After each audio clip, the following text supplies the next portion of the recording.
Thank you. I just really have a comment, and I want to thank you for your testimony. As you sat here, you didn't read your testimony. You told us what you thought. You had the knowledge. You have the passion, and you really represent your union extremely well. I've been sitting here on and off for the day and had some very serious issues with what I heard earlier today, and believing that we should have the information as people come forward to tell us information that we don't have. And I think that's what your testimony does for us today. I will tell you that I concur about the additional charges being passed on to our retirees. As you heard me earlier, I have a concern, even with an increase, and not so much that I have a concern. I believe everyone should be paid the best that they can be, to be the best and have the best family life they can have. They just have a holistic view of where's it going to come from and where jobs are, you know. I don't want people to lose jobs either, and that's a real serious concern that I have. But I also have a concern for our retirees. I believe they worked here under certain guidelines, and I believe that when they retired, they put that into their equation and they planned. And I think it's wrong when we start taking from them. And I wanted to know, I agree with you on this. Thank you. Thank you. Thank you very much, Assembly. Director Turner, I just wanted to ask a couple of things, and I want to thank you for the information that you provided today. I think it's right on target, and we're very grateful for the workforce and your workers that provide such vital services to New York State. And I was looking at the charts in the back about the DDSOs, and it is not only eye-opening, but it is alarming.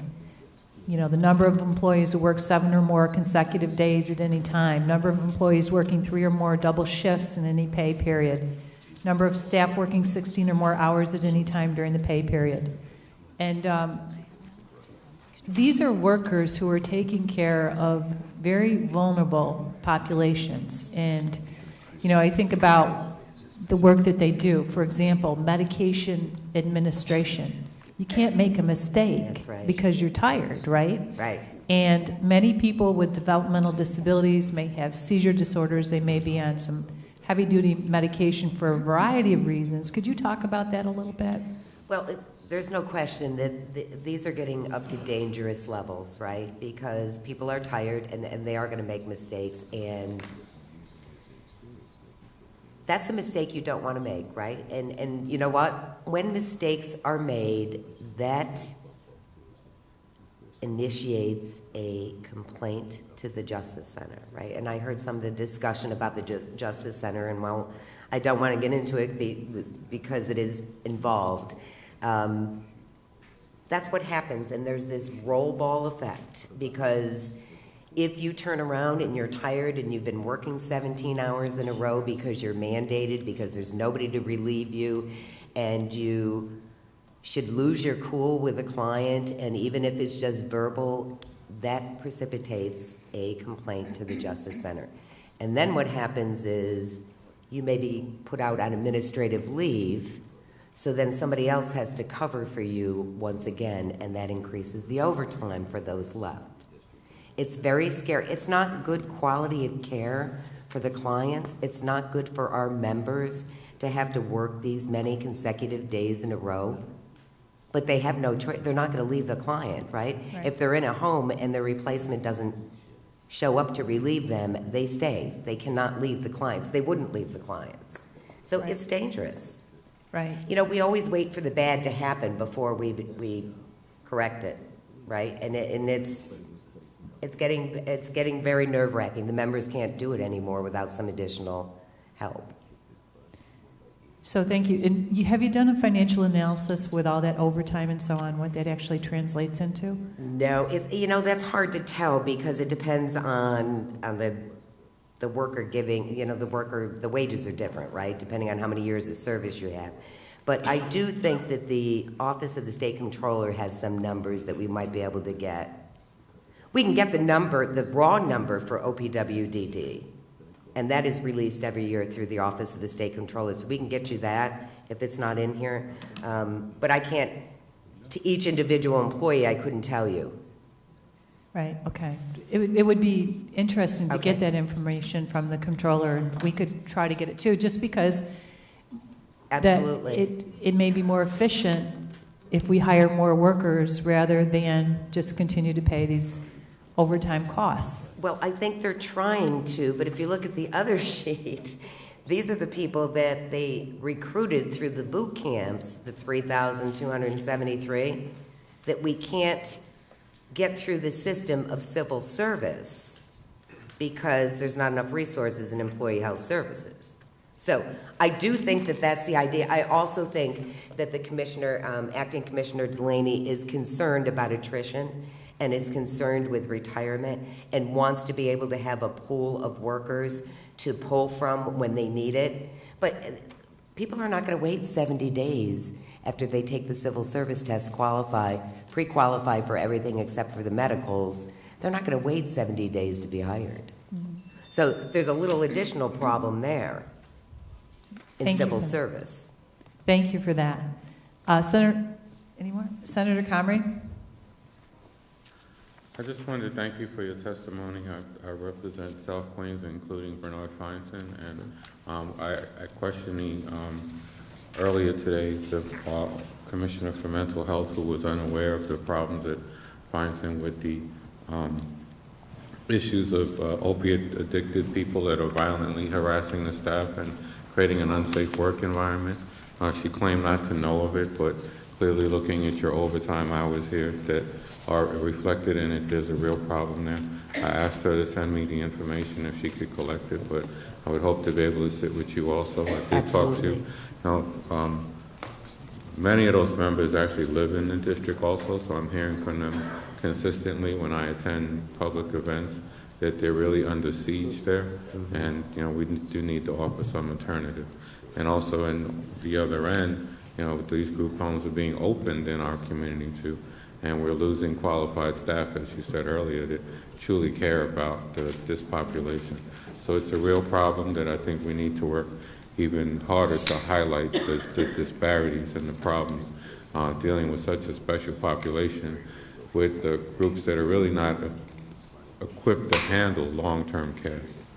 So I want to thank you for your testimony. But that's a very good comment, Senator, and you know that Bernard Feinstein is scheduled to close. So those clients will Which I think is a major mistake, and I think your testimony today only leads to the need to improve Feinstein and keep it in a facility, or keep that type of facility going. And I think it's a major error on behalf of this administration. Unfortunately, it happened before. A few years ago they made that decision, but your testimony today only further illustrates that the continuum of care and quality of care is a major issue. And the closing Feinstein and keeping Feinstein the way it is a problem, because it's really not, the conditions there are not adequate. They are, I think, one of the reasons why you have such a lag in the 70 days is that they're trying to close the center as opposed to improve it. And I think that's something that needs to be highlighted as well. So, thank you. Thank you. Thank you very much. Thank you. Thank you, Fran. Take my cup.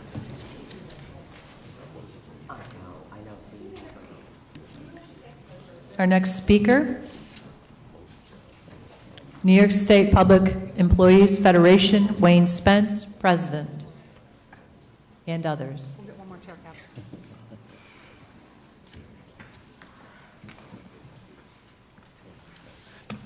Good evening, Kevin.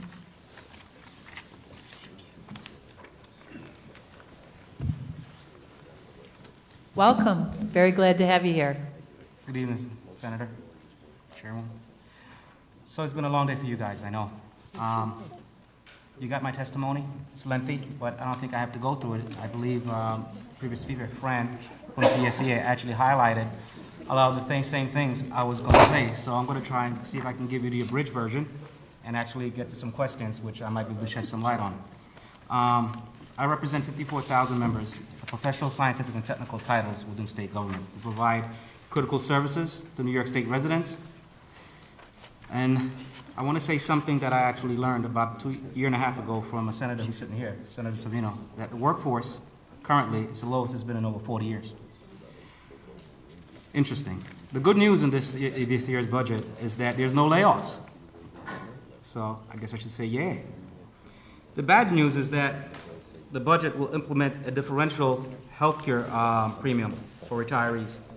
And I can tell you that I've heard from my members that they intend to leave state government by, I believe, October, if they have to pay anywhere from 50% or more in healthcare premiums.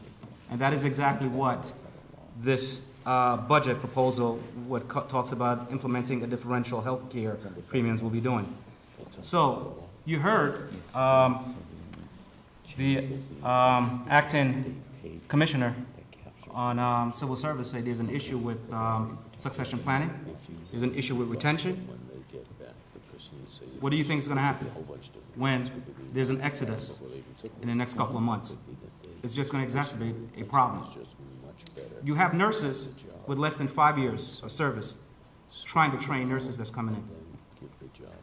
You have nurses who are making grade 16 salary, who should be grade 18. And with tier 6, those nurses don't even want to come into state government, much less stay. So those nurses depend on other nurses training them and teaching them and getting them through the system. And you're going to be seeing more professional people who have been around for years leave in droves when this proposal become a reality. And I would hope that you guys not implement this, become a reality come October 2016. I want to take you to a little bit about the issue of consultants, OITS, the Office of Information Technology. Interesting, 2 years ago, a consultant that the state spent millions of dollars on came up with this brilliant idea of consolidating ITS services from various agencies into one. And the idea was that it would save money and be less reliant on consultants. Well, back 2 years ago, it was 164 consultants that was at ITS. Today, 849 consultants. And they've just implemented an RFP to do what we call help desk services that's going to be put out. Now, what's interesting about that is that you have Startup New York, which is a way of creating jobs throughout New York State. Does it make sense that ITS would now spend millions of dollars possibly sending middle-class jobs to another state? I know it's a rhetorical question. And one of the things is that we rely on consultants so much so, but we don't know exactly what we're doing.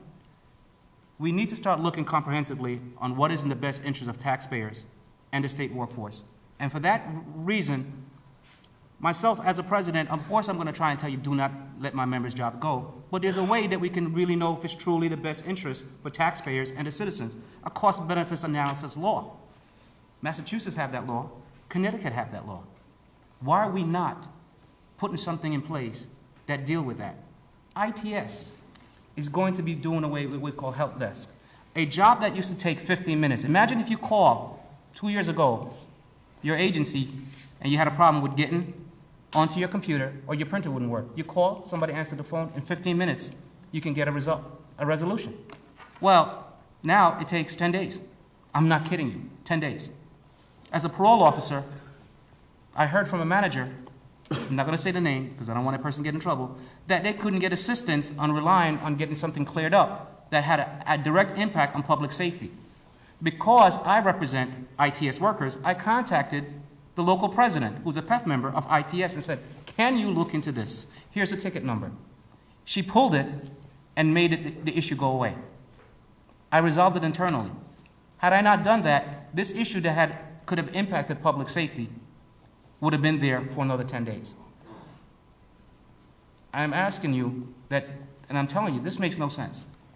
You have a workforce that's been asked to create miracles. I'm telling you, if you have a party, bring a state worker. Because you know why? They can turn water into wine. Seriously. Because that is what they've been asked to do. How do we know that? Let's take a look at DOT. DOT engineers are the lowest it's been historically. DOT is at the point where if they contract out something and that engineering company comes back with a design, with a project, they don't even have the internal capacity to make a decision if this is actually the best thing to do, because their knowledge is no longer there anymore. So with this contract, with this budget proposal, DOT is looking at a thing called design-built in that Design and Construction Corporation Act. It's just design-built repackaged again. And I'm going to say this, I don't have a problem with design-built. I have a degree in engineering. I marvel as I travel from Long Island, where I live, over the Tappan Zee Bridge and watching the progression of it. But I'm going to ask you something. Right now, that's a design-build project. When that concrete was poured a couple of months ago, when those pieces of metals and material was sourced, does anybody know if those metals are really going to stand up for if the project is to last 100 years? We don't know. Here's what I'm telling you, folks. The concrete that's poured for your sidewalk is not the concrete you'd use to pour for the foundation of your house. Because if you do that, your house will crumble in about 3 years. The concrete that's used for a sidewalk, or even foundation for your house, is not the concrete that we use in a marine environment like the Tappan Zee Bridge. Here's what state workforce does. State engineers, the PEF members, they show up at times when the concrete's going to be poured, and they pull a sample of that concrete. They test the metal, and they see, does that concrete meet the tensile strength? Is it designed for that environment? Because if it's not, they tell them to pull the pour, take it out, and do it right. And sometimes that person, that company, that pour could have been almost $500,000. But guess what? Is $500,000 worth risking somebody's life or worth risking state expenses years later? Because here's what's going to happen. That Tappan Zee Bridge, God forbid, 5 years from now, we could be spending money maintaining that bridge where no maintenance should have been done for the next 10 to 20 years. That is what the state workforce does. That is what design-build takes away. It takes away state workers who do not have an economic incentive in the finishing of a project to make sure that project is done right and to make sure that the state gets its bang for its buck. Design-build takes that away. So I'm telling you again, the Design and Construction Corporation Act, please look at it with a critical eye. I'm asking you again, would you have the person who wired your house self-inspect that and hope that if the house caught on fire, that your insurance company will do it? No. You get somebody other than the plumber who did the plumbing in your house or the light fixture or the wiring to do an independent inspection. Well, design-built, the company who's building it is doing self-inspection. Recipe for disaster. I want to talk about SUNY hospitals. Thank you as a group on SUNY. SUNY Downstate Medical Center is still there, Center of Excellence. SUNY Downstate, by the way, represented almost $500 million in terms of its economic footprint to Brooklyn, which is the 4th largest city in New York State. No offense to anybody whoever was on the other side, but Litch was in the red when it was acquired by the state. SUNY Downstate was in black. And then Litch brought SUNY into the red, but yet it made it look as if that PEF members, the state workforce, was not doing their job. And as a result of the state workforce not doing their job, now the state was in the red where it was hemorrhaging millions of dollars per month. But that was never the case. We also know that the state brought in a consulting company to do management of SUNY Downstate. Folks, are we getting the trend here? You're bringing people to set up state workforce for failure, and then you blame the state workforce because most citizens' comparison to the state workforce is waiting on a long line at DMV. So then if the long line at DMV is wrong and they hate the state worker at DMV, then every state worker is marginalized and is a pariah. That's what they do.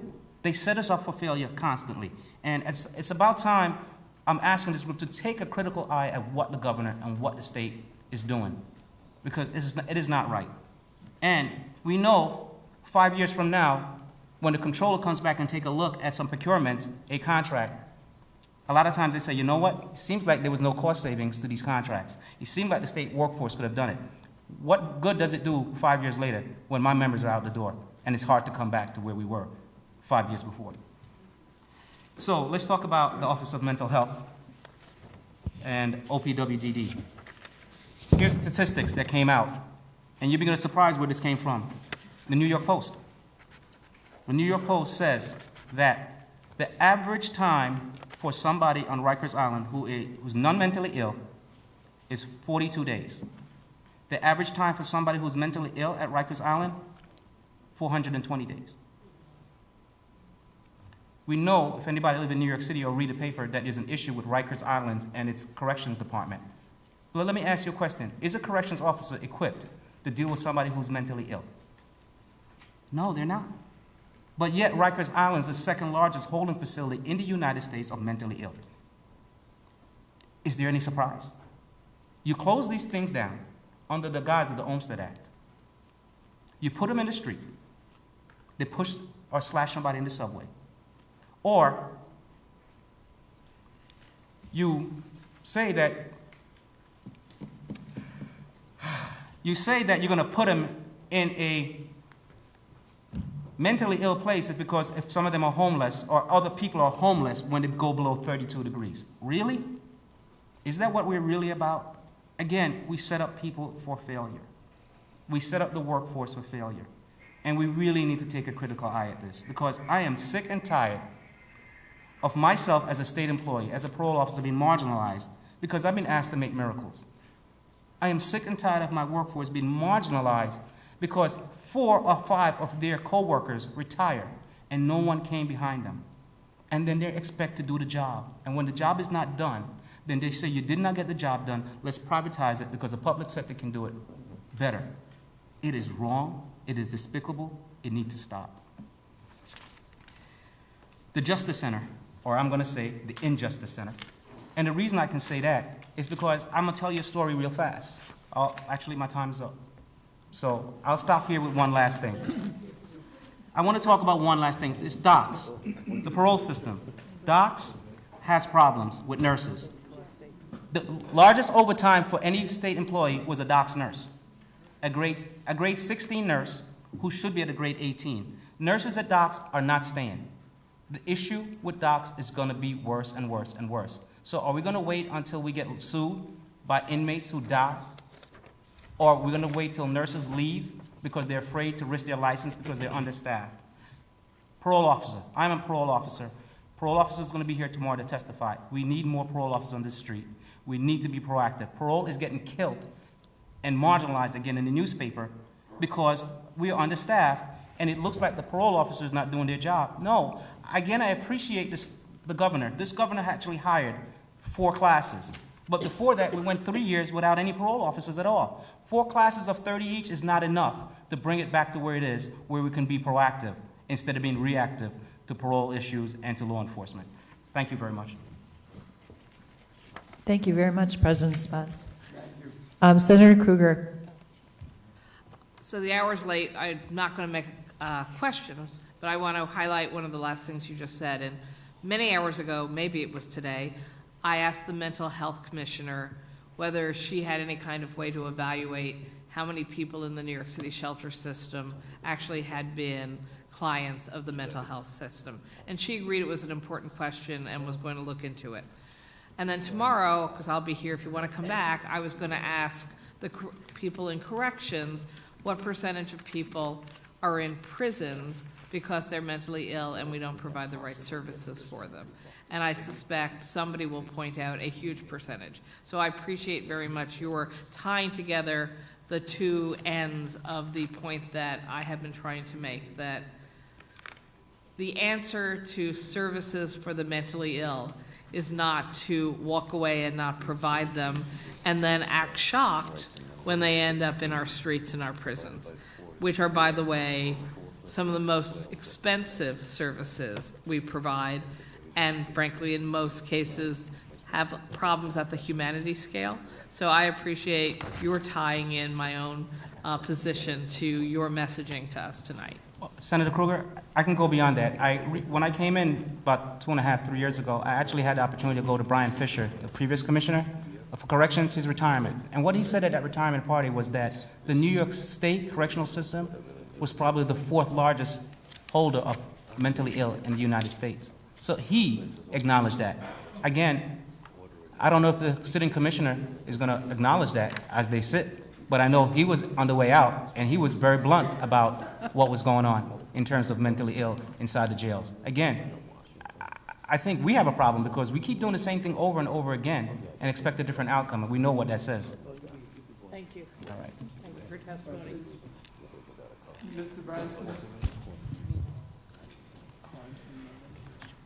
Hello, President Spence. Thank you for being here today, and thank you for highlighting some of the things that we've been working on for quite a long time, and that is the the private consultants bill. And as you know, I carry that in the Assembly, and you know, so much in state government is driven by taxpayer dollars. And the analysis is there, that we are spending millions of dollars to hire private consultants when our own workforce, qualified, skilled, knowledgeable workforce, can do that work.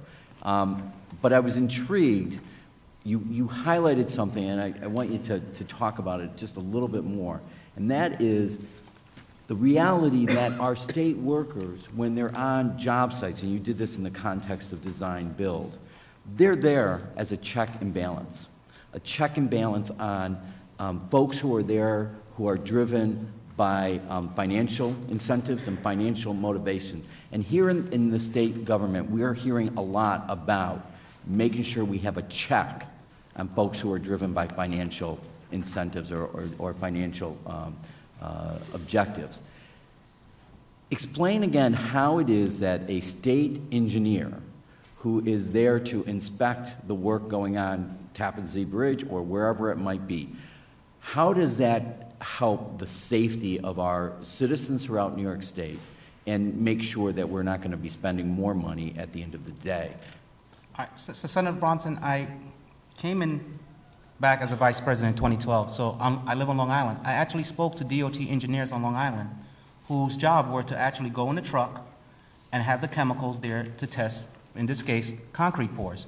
And they've told me they've went to places where a concrete is being poured, say, I forgot, by the William Floyd Expressway. I think at some point in time, on the South Shore of Long Island, it does go into a marine environment. And they told me where their pour was being done, and by the time they got there, half the pour from the truck, the cement truck, was there, and they pulled a sample.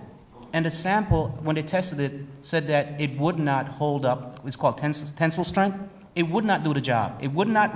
It was designed for, I think, 50-year life, or to that point. But it was not going to last that long. It would have crumbled and cracked. And they told them to stop the pour and pull it. They had to start sucking it out. They said that the vendor, the contractor, went nuts because that cost was almost $250,000 for that truck and the pours and all the subsequent pours that day. They didn't have a choice because the test was done, it did not meet the requirement, and they had to pull it. Also, sourcing materials, certain types of metals, and the bonding of those metals, when they smelt the metal, it has to be a certain way.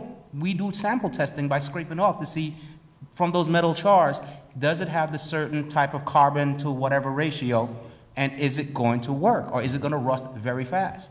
Well, we both know that a cheap concrete, he paid less. We know what the bid was for the state contract, and some of these people are cutting quarters. I'm not saying they all are, but they do.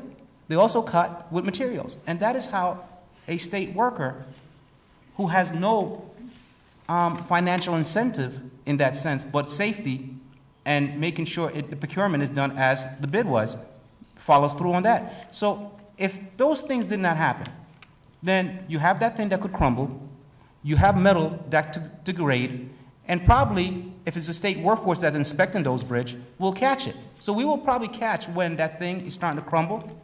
But then guess what? Who'll settle with that bill now, where something that did not have to be fixed for the next 20 years now have to be fixed in 5 years? And if we don't catch it and there's a catastrophic failure, the bridge falls. So this is how that workforce, state engineers, save money and potentially save lives. But we're losing that because we have less and less engineers. As they retire, they're not being backfilled. And we're relying more and more on consultants. And each time we rely on those consultants, those private consulting contracts, then we're paying, upfront we're paying more money because, what we're paying them, and that's costing us dollars because there's skilled workforce that can do that work, and they're still getting paid, yet we're paying a private consultant to do the work that we could have skilled workers doing from state workers. Absolutely, and a report that came out back in, I believe, in 2013 by the Comptroller's Office is that a DOT engineer consultant cost 80% more than a resident state engineer. With ITS, 60% more for a consultant than an ITS worker. And that 60% more is actually if you factor in benefits of the state worker. So this is where DOT, consultants 80% more, ITS 60% more. And last question, and so all you're asking for is to save taxpayer dollars, let's do an analysis of the cost benefits to see if we can do it less expensive using state workers versus using private consultants. Absolutely, Senator. That's Assemblyman, Mr. Bronson. That is what I'm saying. I'm saying at the end of the day, if the cost-benefit analysis says that it is in the best interest in terms of safety, in terms of dollars, in terms of long-term savings, that we go outside of the state workforce, then so by all means do it. But if the cost-benefit analysis says no, it won't, then why do we do it? If we have that check and balance in place, that law in place, then everybody know what the cards are on the table. We have a level playing field. Instead of always hearing 10 years later, 5 years later, that we made a boo-boo. Oops, we got it wrong. Thank you very much. Thank you, Mr. Chair. Thank you. Thank you, Senator Savino. Thank you, Senator Young. President Spence, I want to follow up on that theme. You know, in 2010, working with PEF at the time, passed the IT insourcing bill for the express purpose of insourcing information technologies. At the time, the state was spending hundreds of millions of dollars on internet technology consultants. Ironically, the agency that had the highest number of consultants was the Department of Information Technology. But we did establish this IT insourcing for the express purpose of eliminating consultants and bringing people in and creating a career path in the state workforce. I'm just wondering what has happened since then, because I know we capped it at 500 employees, and then it did expire last year, but I'm wondering what happened since then.